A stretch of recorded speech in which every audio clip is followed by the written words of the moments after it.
ఈ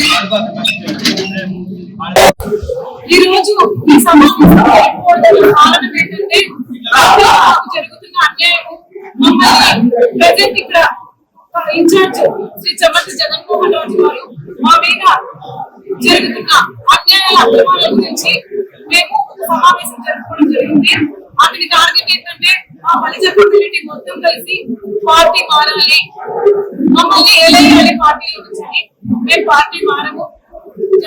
నారా చంద్రబాబు నాయుడు గారు అలానే నారా లోకేష్ గారు అధ్యక్షులు మల్లా శ్రీనివాస్ గారు ప్రతిపాదించిన వ్యక్తి కాబట్టి నువ్వు ఒకనొక టైంలో మా కమ్యూనిటీ కూడా నీకు సపోర్ట్ ఉంది. చంద్రబాబు రాజు గారు మేము ఇదే విన్నవించుకుంటున్నాము, మా సపోర్ట్ మీకు ఉంది. ఇన్ఛార్జ్ విషయంలో ఇన్ఛార్జ్ వచ్చాక మా మీద ఎందుకు ఇంత టార్గెట్ పెడుతున్నాము దయచేసి మీ మీద చాలా తప్పులు ఉన్నాయి. దయచేసి మా కమ్యూనిటీ మీద మీరు అక్రమంగా అన్యాయం దయచేసి తొలగించాల్సిన మారాలి.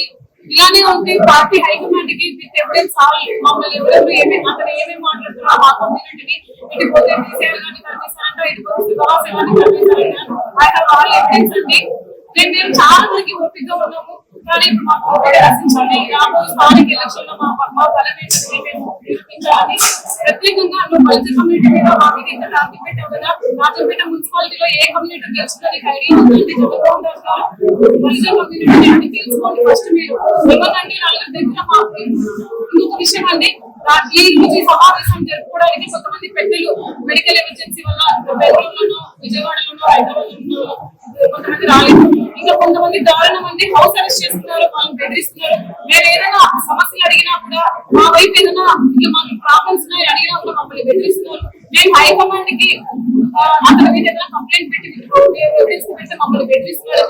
అన్న నారా లోకేష్ అన్న మిమ్మల్ని ఒకటే విన్నవించుకోవాలన్నా దయచేసి మా కమ్యూనిటీని రాజంపేట నియోజకవర్గంలో కాపాడండి. అలానే అతను చేసే అవినీతి అక్రమాల నుంచి కాపాడండి మమ్మల్ని. ఇది ఒక్కటి మేము విన్నవించుకుంటున్నాం. తొందరలో మేము హైకమాండ్ కి వెళ్తాము, అన్ని ఎవిడెన్స్ సబ్మిట్ చేస్తాము. పార్టీ ఏదైతే నిర్ణయిస్తామో దానికి మేము పట్టుబడి ఉంటాము. ఈ మీడియా సభలో ఒకటి చెప్తున్నామండి. మేము మా కమ్యూనిటీ వాళ్ళ పార్టీ మారము. ఈ టార్గెట్ మేము రీచ్ అవ్వము. మా తెలుగుదేశం పార్టీ టీడీపీ పార్టీ అంటే ఒకటే కుటుంబము, ఒకటే కులము.